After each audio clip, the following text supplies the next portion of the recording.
Frustrated with a dead USB port in your Ford Ranger? You're not alone. Let's get to the bottom of it together. First, check the basics. Make sure your vehicle is in park, ignition on, and try a different USB cable or device. Sometimes it's just a bad cable. Next, look for debris. Dust, crumbs, or lint can block the connection. Gently clean the port with a soft brush or compressed air.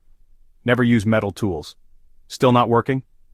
Find your fuse box, usually under the dash or hood. Check the owner's manual for the USB or accessory fuse.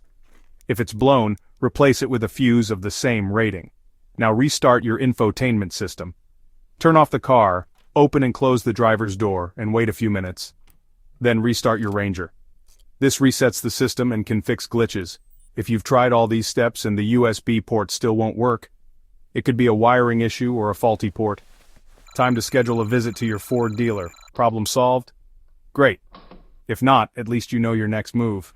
Subscribe for more car tips and fixes. See you next time.